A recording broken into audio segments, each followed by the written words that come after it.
le réveil de l'islam, comme le réveil chrétien en Afrique, est une réaction spiritualiste contre le matérialisme de l'Occident. Mais quand il prend des formes comme ce réveil de l'islam, comme il peut les prendre en Iran, ou comme il peut les prendre sur un plan politique à travers un homme comme Kadhafi, cela ne vous inquiète pas?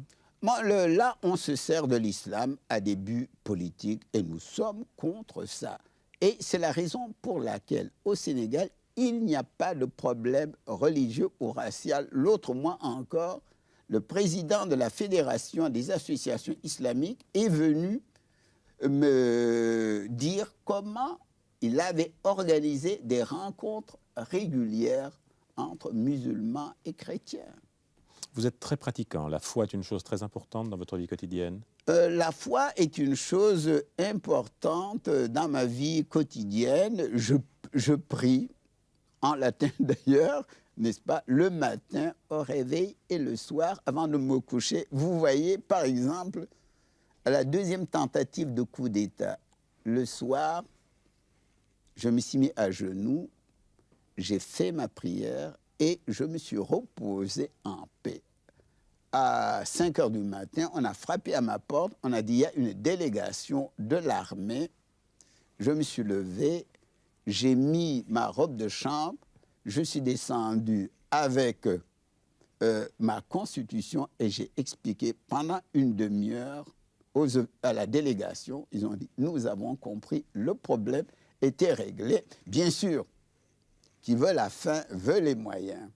J'ai essayé d'assimiler l'esprit de méthode et d'organisation de l'Europe, mais il y a la foi. Vous comprenez, les problèmes ne sont pas aussi simples. Et encore une fois, nous sommes socialistes. L'émission avant, j'aimerais aborder encore 2 thèmes avec vous, si vous voulez. C'est tout d'abord la poésie. Comment vous avez réussi à concilier, parce que nous en avons parlé dans l'émission, mais j'aimerais quand même y revenir, comment vous avez réussi à concilier la vie politique et la poésie? J'entends par là, comment est-il possible d'être à la fois président de la République et d'écrire et de consacrer encore un temps à son œuvre? D'abord, je dirais que c'est des complémentarités. Par exemple, si je n'avais que l'enseignement, ça finirait par être ennuyeux. Alors, quand j'étais professeur, j'avais l'enseignement et la poésie.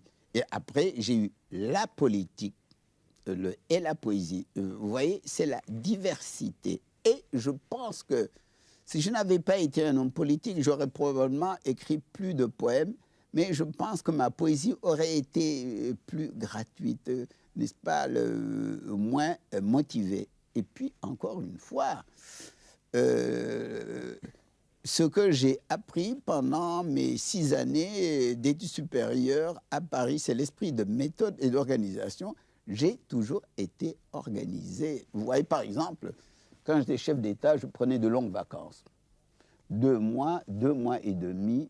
Et pendant mes vacances, j'écrivais le matin, l'après-midi, n'est-ce pas? Je faisais du courrier et je lisais. Et je lis beaucoup en voyage, vous voyez.